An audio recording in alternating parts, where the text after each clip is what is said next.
buddy. Talk it to him. This is really mi amigo. He's somebody that I always appreciate. You welcome me to the crowd, and chingón. Thank you, señor.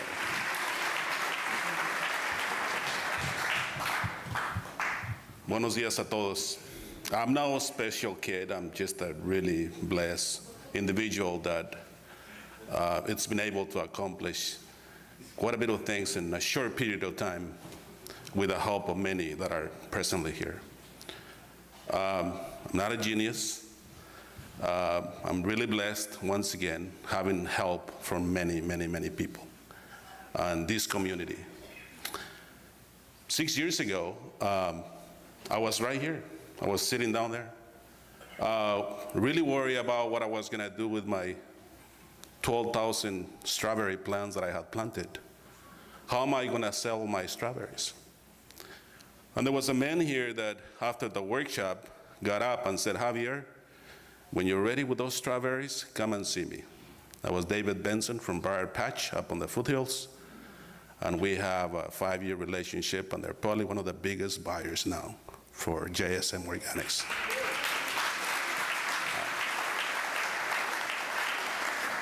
And I mean like close to a couple $100,000. That's a lot of money for a farmer that is just starting and has made it this way.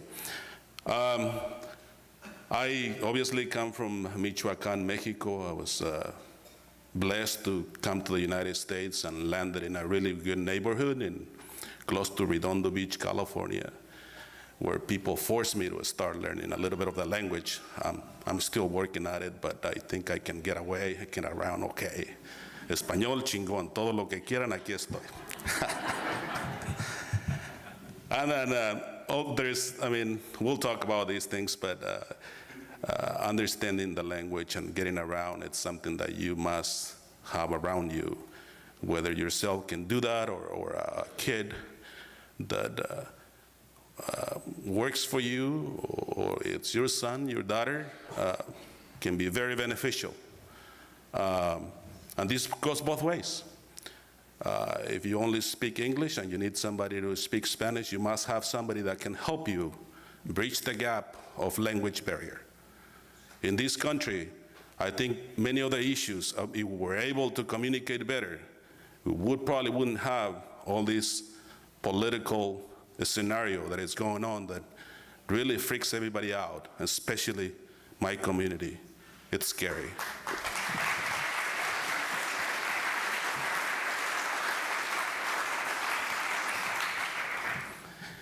The beautiful about things that we know how to ride the wave, and we need your help to ride the wave until things get better. Because I've said this a couple of times, it doesn't matter how fat, what color, whatever the heck they come from, they all eat. And if we produce food, we're driving that carro that will continue the path for them to succeed. So whether they like it or not, they need us.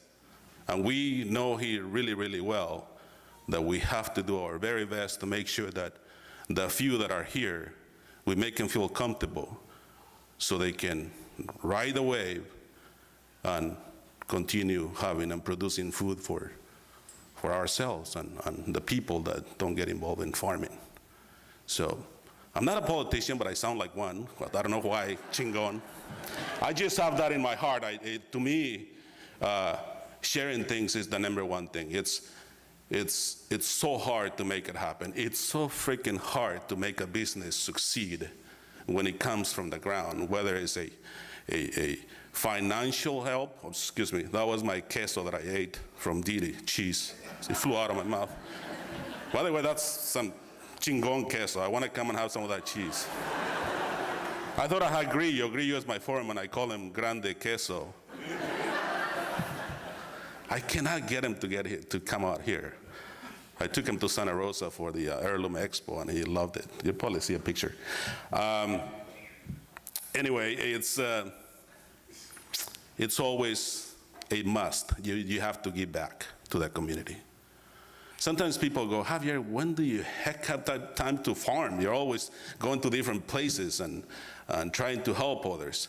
Well, the key to me, it's been to really find the crew that can make things happen while I go away and ramble and get pissed off and say bad words sometimes and talk about what I do and what we should do and this other stuff, trying to fix the world, which I don't think I'll ever do, but can't fix my own house. Well, he said we're gonna share personal stuff, so, right, amigo? Very few, I mean, the components of my success, which I don't think I'm successful because I still have to borrow a little bit of money on a yearly basis to operate my farm. I hope I don't have to do that soon. I think we're heading that way. But it's to putting the team together. Grillo, Hannah, Raquel, Francois, even Robert sometime. Not just Jose and Miguel, and it's been inclusive. Try to get as many people involved as you can. Those that want to make something out of their lives and want to contribute to what you're doing. And that's a very good component to my operation. So having the crew that can make things happen and take care of them, and having those customers like Briar Patch, Buy-Ride, and the co-ops, and the Arrows, the Veritable, that they know what really freaking takes to grow food and what the real price is, right? My operation is really, really open and as honest as I can to make sure that people understand what it takes. You don't really have to make an appointment to swing by the farm and see what we're doing. My guys are already trained to see a bunch of people, and if I'm not there, they go, oh, somebody will take a lead, like Hakome or somebody, and will give them a little tour around, so they know. I hope some of you that haven't visited the farms can do that on your way out. It's beautiful to see, you know, my crew. Oh, that was me, and that was Grillo, and that's the Arrows crew. I just have a bunch of pictures of last year so you know what the farm is like and what my life is like. I'm not a genius that I can put a beautiful PowerPoint and say, yo, A, B, you get to see, and all this other stuff. I'm not that kind of person. I'm not very intellectual. In fact, I mean, I came to the States and I did really well in the restaurant industry. There was no farming in the LA area. Obviously, some of you know that I come from a farming family in Mexico.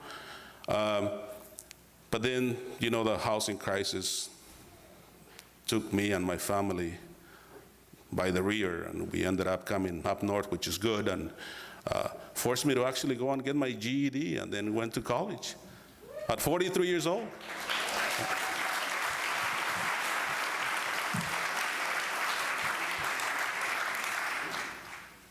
So, sí podemos. Yes, we can. We can definitely make a difference.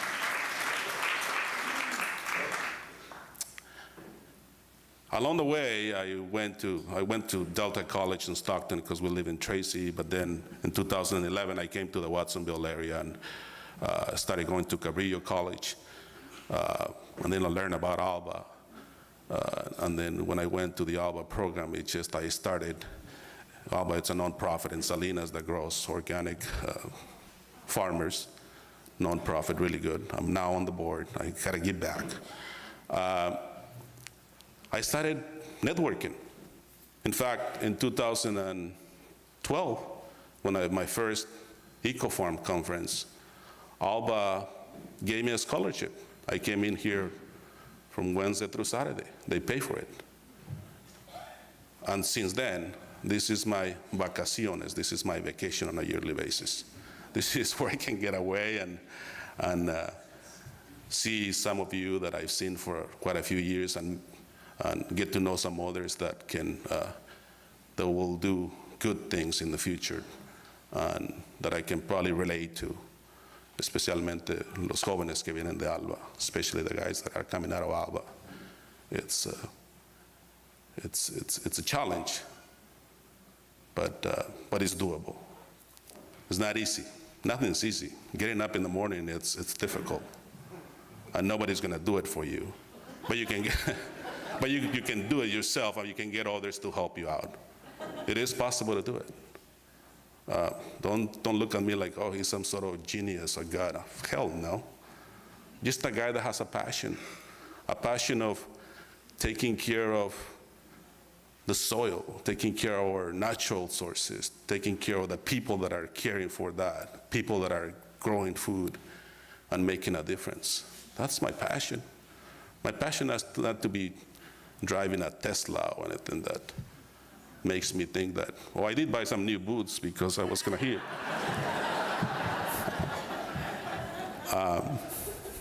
So I have to somehow look presentable when I go in front of people.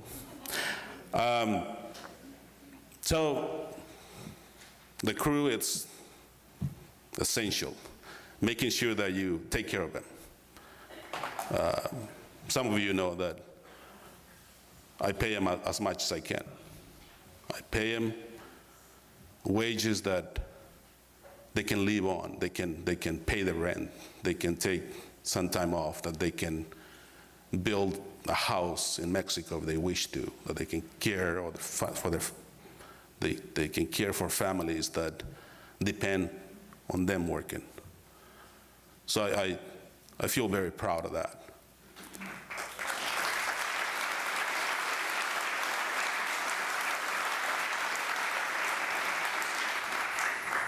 Sometimes I think Grillo makes more than me.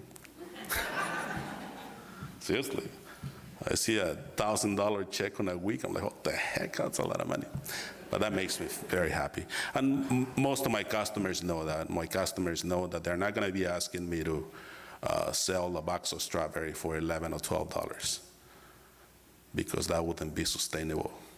That wouldn't be viable. They know what it really takes.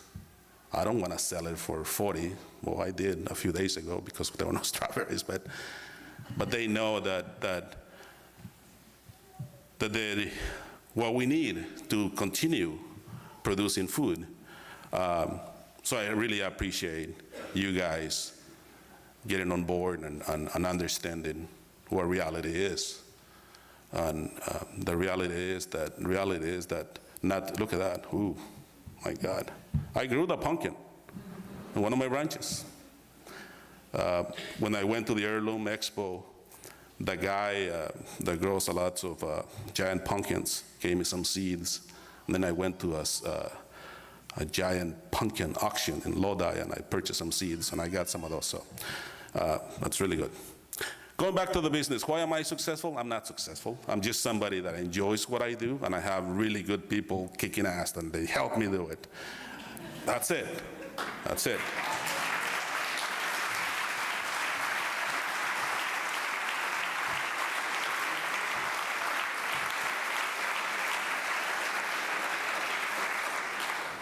Look at those beautiful strawberries. Oof, caramba.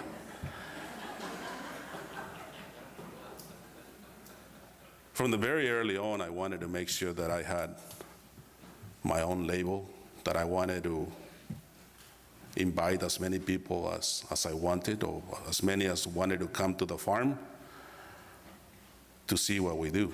So I started my own label, and that was one of the things that David Benson appreciated when I got up and I said that I had my own label. I didn't know. I had no place to sell my strawberries because the farmers market were saturated, and I was a very small farmer, and I didn't have enough to have a beautiful full table of 20 boxes of kales and all kinds of stuff.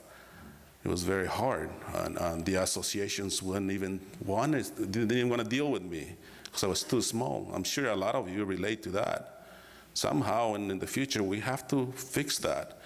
We have to make sure that you don't have to be very big to go to San Francisco or San Jose and have one of those markets where you can sell a couple $1,000s every time you show up. That's not sustainable, just having a few large growers. I don't know how they get all this stuff to sell year-round. So that's a whole different subject. But there's so many things that we, as individuals, have to pay attention to make this sustainable and help others come on board. We're no spring chickens. I mean, I'm 52 years old. Amigo is 70. It's serious. We have to make sure that we make it a little more attractive to youngsters come in and making sure that they feel like they're worth something and that they can make money and succeed. You can definitely, I mean, some of you know, you can make $100,000, $200,000 farming if you really do certain things and are unique and find your niche to really service some individuals that don't like to deal with the huge guys and are more into reality. You can do it. I mean, I grow strawberries because it's one is because that's what grows around there. In my area, in this area, I mean, we grow strawberries, raspberries, any caneberry, lots of flowers. I mean, if you were to throw one of those runners on the floor and water it, it will freaking produce strawberries. More than when somebody that goes out to Home Depot or Lowe's and buys a variety that is not known and produce 1 or 3 berries. Seriously, that's just the area for strawberries. So I'm telling you, I'm not a genius, it's just the area produces really good strawberries. What I do is just care for those strawberries that way that they taste really good and they produce good numbers. And then sell them to the right people that can pay good money. So strawberries, maybe 50%, I would say. I don't know, I'll have to get Alejandra to look at the books. But then we do raspberries, blackberries, lots of flowers. I mean, if you went to my farm right now, went into the hoops, you have all kinds of anemones and ranunculus and tulips. Also, unique stuff that I know that grows well in this area, even though some people doubted that I could grow jicamas in Watsonville. Even some of the experts on the UC Extension, they go, don't, this is not the jicama place. Go to the valley. I'm like, what the hell? I was 10 years old in Zamora, Michoacan, which has got the same conditions, and I was growing jicamas. So I started a little bit, with maybe 2,000 plants, and then I went to 1 acre and 2 acres, and maybe this next season in May, we'll probably plant about 4 acres of jicamas. Organic jicamas, chingon, I mean, they taste good.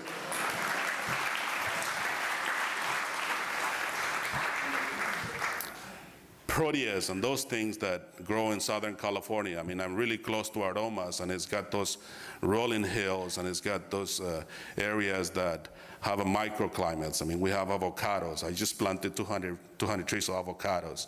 My neighbor has like 450 that is next to the farm, and I've been managing. It's incredible. It makes really good money. It's a perennial crop that, looking towards the future is something that I could probably still, pay my rent with or my dentist or whatever heck when I'm 75, and I don't have to work as much as I do now. So I'm thinking of the future and how we can really stay in the community, but don't work as hard.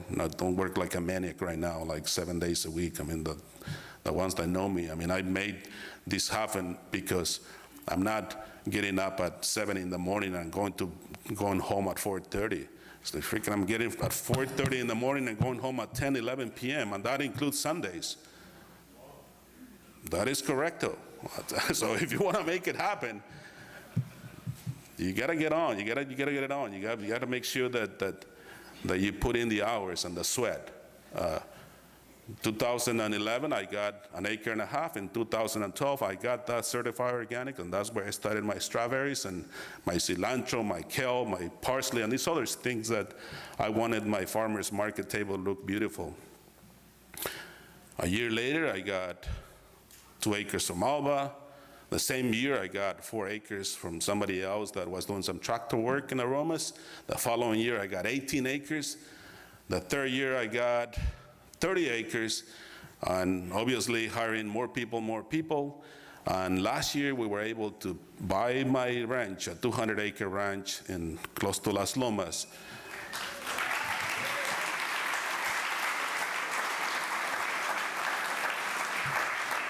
With the help of FarmLink, a little bit of the FSA and RSF and those, some of that FarmLink, nonprofit that helps more growers. So we have to give back to them because their mentality is to make small growers succeed. So that piece of land that it's 200 acre, it's got a 120 acre easement with the Alcorn Slough Foundation, which is beautiful, and 80 acres of farmable land that we can do miracles with. And I think we are. I mean, I started taking a few ALBA growers because it's closer to them. They're in Watsonville or the Prunedale area, and the ALBA land in Salinas is too far away from them, and they don't have enough room. So those, not kids, I mean, we have Christina here, she's still a youngster, but so I took five growers that had gone through the ALBA program and leased land for them so they can get started. And I'm there, I can help them out. So that gives me very good personal satisfaction that I can help others if they're willing to step up and want to get their farm rolling.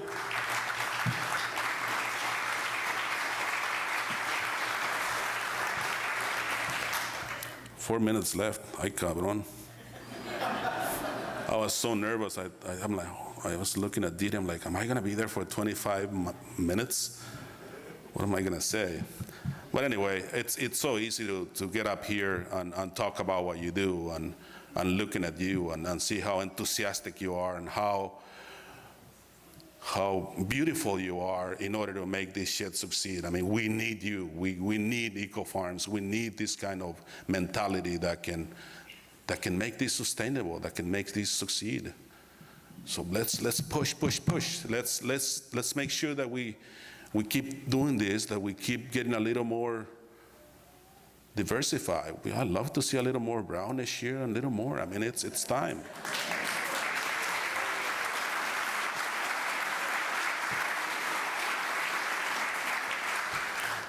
I mean, when we go to your farms, what do you see? You will see a lot of brown. Why can't we bring that here as well? The ones that won. I'm not saying give things and people things for free. You gotta earn that. You know, there's ways of doing things for people, helping them out, and there's also ways of screwing it up, giving it all to them. Nobody's giving us anything. We are not entitled to anything other than air and sun, water we pay heck a lot of freaking money for, right? Some of us, some others that don't, you're blessed.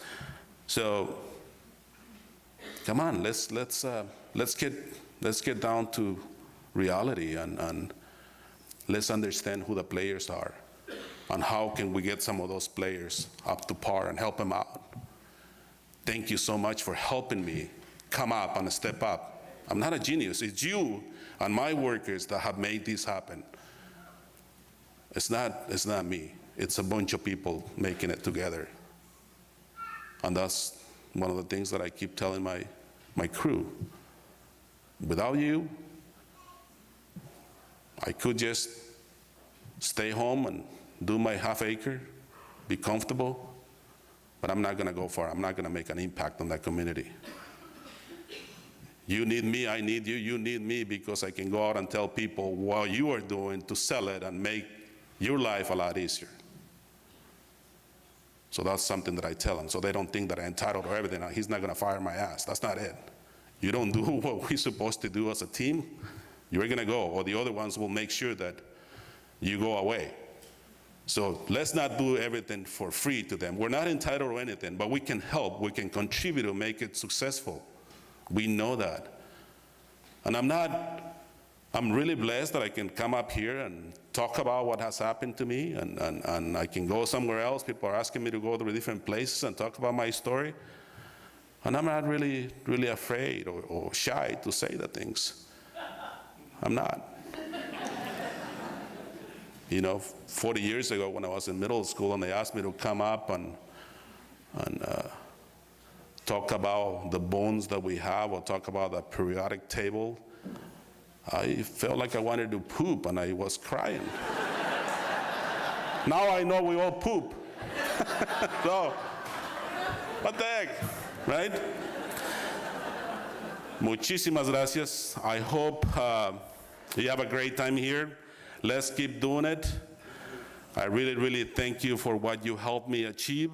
I'm not a genius. I'm a really, really blessed individual that has taken advantage of the things that are around us and the people that have stepped up and willing to help and contribute to where we're going. Let's make some new Javiers. Let's make some other successful farmers. Heck, I still owe money to the bank. Not that successful. Let's make it happen. Let's help and push those kids that are really willing to come down and they're fed up with the iPhones and this technology shit, and they wanna get down to the ground, and they're eager to get their hands dirty and milk a cow and get some strawberries, grow some strawberries or cut their own flowers. Let's help them. It's within our hands to contribute a little bit of everything. Let's give back to that community that we need. We need people to grow food. We need people that can write grants and can go out and tell those idiots that are so disconnected to reality that we're here and they need us to make this happen.